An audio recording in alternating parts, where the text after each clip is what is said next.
श्लोक 49. दूरेण यवरं कर्म बुद्धियोगात् धनंजय बुद्धौ शरणमन्विच्छ कृपणाः फलहेतवः. अर्थ, हे धनंजया, केवळ सकाम कर्म बुद्धियोगाहून निकृष्ट आहे, म्हणून समत्व बुद्धीचा आश्रय कर. फलाच्या आशेने कर्म करणारे लोक दीनच म्हणजे म्हणावे लागतात. ते निकृष्ट किंवा खालच्या दर्जाचे असतात. विवरण पाहूया. या श्लोकात कर्म आणि बुद्धी किंवा बुद्धियोग हे शब्द विशेष अर्थाने समाविष्ट केलेले आहेत. कर्म म्हणजे सकाम कर्म, केवळ स्वार्थासाठी फलाचे इच्छेने केलेले कर्म, आणि बुद्धियोग म्हणजे समताभावाने केलेले निष्काम कर्म. फलाचा हेतू मनात ठेवून कर्म करणारे लोक आशाळभूत, दीनदुबळे किंवा लाचार झालेले असतात. पैसा मिळवणे एवढा एकच हेतू मनात ठेवून जे लोक काम करतात ते लाचार होतात. जो पैसा देतो त्याचे मिंधे होतात. वरचा अधिकारी असतो त्याच्या ताटाखालचे मांजर होऊन तो सतत त्यांचे पुढे पुढे लाळघोटेपणा करीत असतो.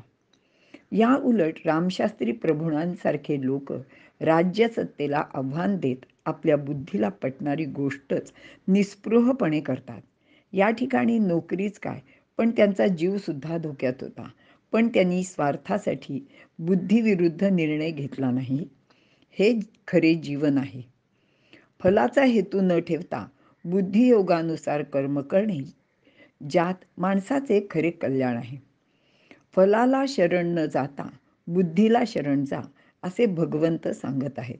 येथे बुद्धी म्हणजे समत्व बुद्धी. येथे मनाचे व बुद्धीचे ऐक्य असते, त्याप्रमाणे कर्म केले जाते. ती बुद्धी समत्व किंवा व्यवसायात्मिका बुद्धी आहे.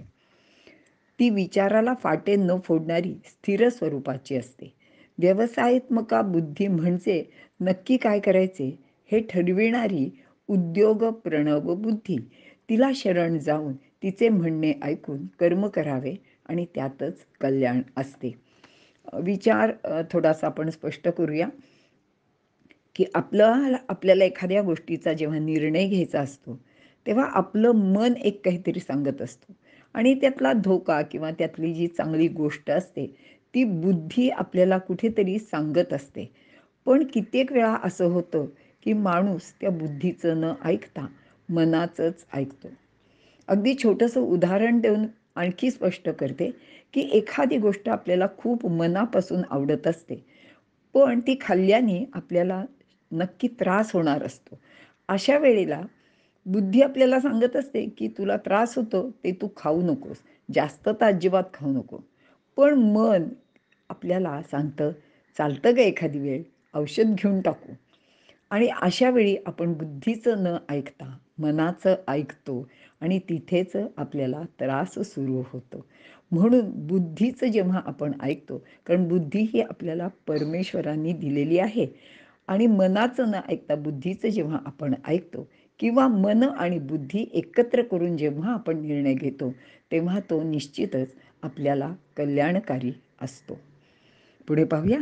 फल देणारे कर्म हे श्रेष्ठ कर्म नसते, ते फारच कनिष्ठ दर्जाचे कर्म असते, असे भगवंत सांगत आहेत.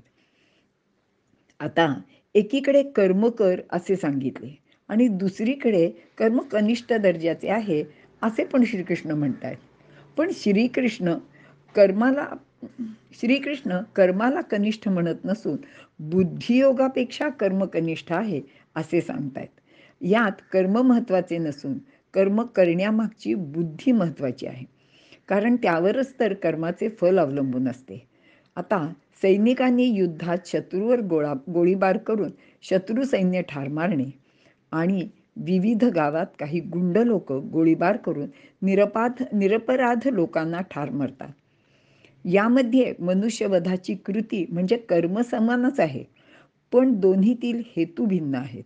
सैनिक आपल्या देशाचे रक्षणासाठी हजारो लाखो नागरिकांचे प्राणांच्या वित्ताच्या सुरक्षिततेसाठी गोळीबार करतात, युद्ध करतात. तर गुंड स्वतःच्या वैयक्तिक स्वार्थासाठी असे कर्म करतात. म्हणून कर्मामागील बुद्धी महत्त्वाची. थोडक्यात बुद्धीचा योग्य वापर, निस्वार्थीपणाने अनेकांचे हितासाठी केलेले कर्म हाच खरा बुद्धियोग आहे. भगवंत अर्जुनाला असा बुद्धियोगी होण्याचा उपदेश करीत आहेत.